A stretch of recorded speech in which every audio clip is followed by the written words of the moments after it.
Les poupées vivantes.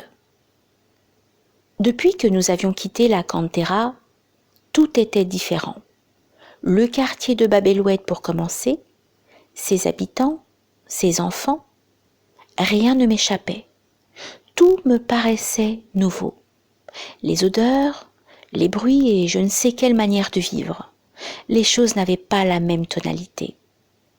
De plus, je bénéficiais d'une grande liberté. Outre que nous étions en vacances, ma mère et Tina s'occupaient à ranger la maison. Aussi, dès que la chaleur de l'été cédait un peu, je sortais.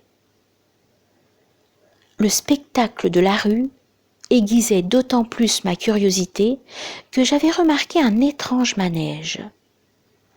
3 ou 4 femmes, se tenant à distance les unes des autres, déambulaient de chaque côté de la rue Babazoun, sous les arcades. Elles affectaient d'être indifférentes. On eût dit qu'elles se promenaient.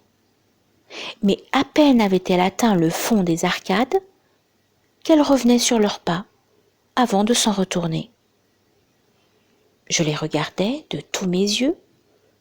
Leur comportement m'était incompréhensible. Parfois l'une d'elles disparaissait. Que lui arrivait-il ?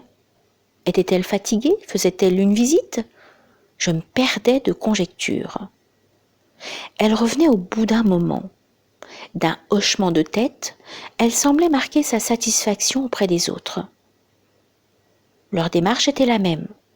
Un homme venait-il à passer, elle ralentissait le pas, s'arrangeait pour le frôler, puis elle lui lançait une œillade. Parfois cet homme s'arrêtait. C'était alors une conversation animée, pleine de rires et de manières. Drôle de femmes, vraiment. Et que dire de leur façon de s'habiller ?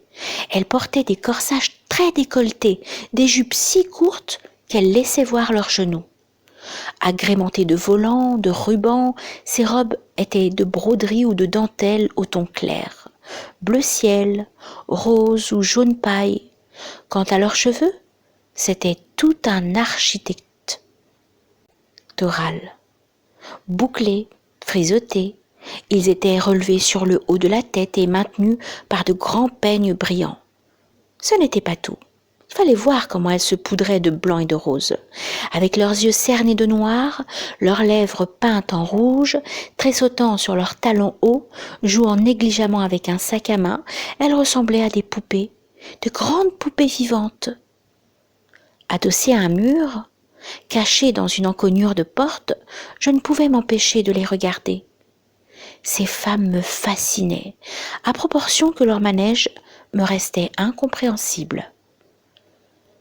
À une certaine émotion qui me saisissait alors, je devinais qu'il s'agissait de choses interdites. Je ne devais pas attendre longtemps avant d'en avoir confirmation sous l'aspect d'un agent de police surgi du bout de la rue. Ce fut un cri et une débandade. Elles s'enfuirent de tous côtés. Évidemment, l'argent n'en saisit qu'une seule qui se mit à ruer, à glapir, tandis qu'il la maintenait fermement et l'entraînait vers le poste de police. J'en conclus qu'il était interdit à ces femmes de se promener ainsi sur les trottoirs. Mais pourquoi ? Aucun agent de police ne me bondissait dessus. Quand les mains dans le dos, je feignais d'être une grande personne et que je ne suivais pas à pas la déambulation de ces poupées vivantes. Alors, l'interdiction tenait-elle à leur accoutrement ? À ces hommes qui s'arrêtaient et avec lesquels elles parlaient en riant fort ? À ces rires de tête ? Autant de questions qui me déconcertèrent. Aucune des réponses que j'imaginais ne me satisfaisait.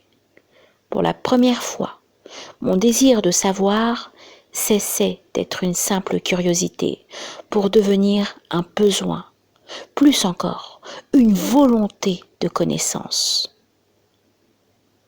Modeste et timide commencement. Dieu sait ce qu'il devait me coûter en effort. À mesure que cette volonté deviendrait de plus en plus impérieuse, elle influencerait le cours de mon existence, jusqu'à finir par dominer toutes les autres tendances de mon être.